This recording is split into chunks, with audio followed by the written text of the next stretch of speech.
नमस्कार, सत्यहिंदी.com में आपका स्वागत है। एक नजर अब तक की सुर्खियों पर। ऐसे समय जब पेगासस जासूसी मामले पर संसद में गतिरोध बना हुआ है और मानसून सत्र खत्म होने को है, विपक्षी दल तृणमूल कांग्रेस ने प्रधानमंत्री से मांग की है कि वे संसद में आएं, विपक्ष की बातें सुनें और उनके सवालों के जवाब दें। ये मांग ऐसे समय हो रही है जब इस मानसून सत्र में प्रधानमंत्री मोदी सिर्फ 2 बार संसद गए हैं, सत्र के उद्घाटन के समय और नए मंत्रियों का परिचय कराते समय। बाकी समय वे संसद में मौजूद नहीं रहे हैं, उसकी कार्यवाही में भाग नहीं लिया है, किसी सवाल का जवाब देने की तो बात दूर की है। संसद के मानसून सत्र में इस बार विपक्ष लगातार पेगासस जासूसी जैसे मुद्दों पर चर्चा करने के लिए हंगामा करता आया है। इस बीच विपक्ष ने अब लोकसभा टीवी पर बड़ा आरोप लगाते हुए कहा है कि विपक्ष का विरोध प्रदर्शन सदन के भीतर ही लगी स्क्रीन पर तो दिखाया जाता है, लेकिन बाहर टीवी पर प्रसारित नहीं किया जाता है।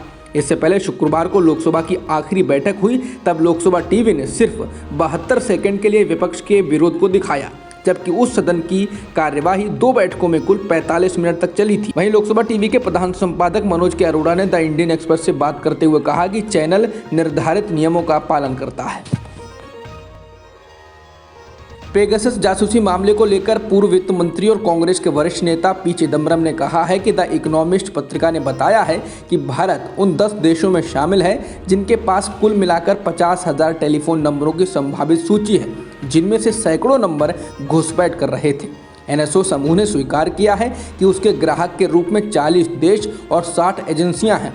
उन देशों में से 10 ने जासूसी के लिए पेगासस स्पाईवेयर का इस्तेमाल किया। सवाल यह है कि क्या उनमें से भारत एक था। इसके साथ ही चिदम्बरम ने कहा कि दुनिया economist, time, New York times, guardian आदि को पढ़ती है। दुनिया उन डरपोक भारतीय अखबारों को नहीं पढ़ती जिन्होंने कुछ दिनों बाद इस खबर को अपने पन्नों से हटा दिया था। चिदम्बरम ने कहा कि अब उनकी उम्मीदें सुप्रीम कोर्ट पर टिकी हैं। मुख्य न्यायाधीश जस्टिस एन.वी. रमना ने कहा है कि मानवाधिकारों के उल्लंघन और शारीरिक यंत्रणा की सबसे ज्यादा आशंका पुलिस थानों में ही है। नेशनल लीगल सर्विस अथॉरिटी के एक कार्यक्रम को रविवार को संबोधित करते हुए मुख्य न्यायाधीश ने कहा कि हिरासत में यातना और दूसरे तरह के अत्याचार अब भी होते हैं। उन्होंने कहा कि मानवाधिकार सर्वोपरि है, उसका उल्लंघन किसी सूरत में नहीं किया जाना चाहिए, लेकिन उल्लंघन होता है और इस मामले में पुलिस को और अधिक प्रशिक्षित होने और संवेदनशील बनाने की जरूरत है।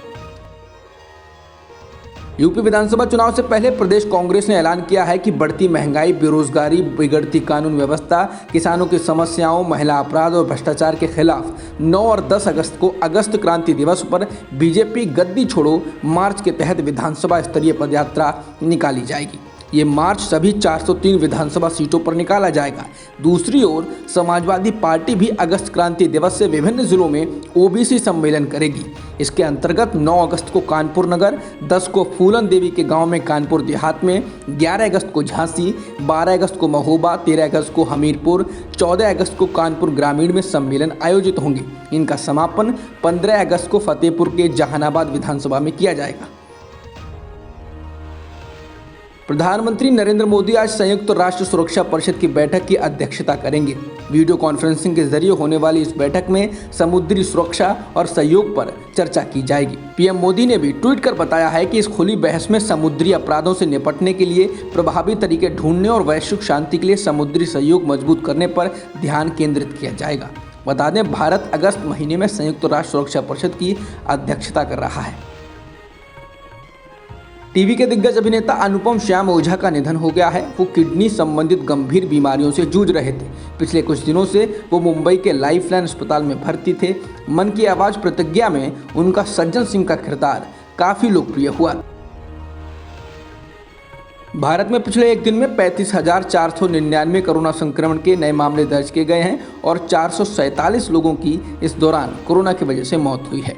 फिलहाल देश में कुल सक्रिय मामले 4,02,000 से ज्यादा हैं।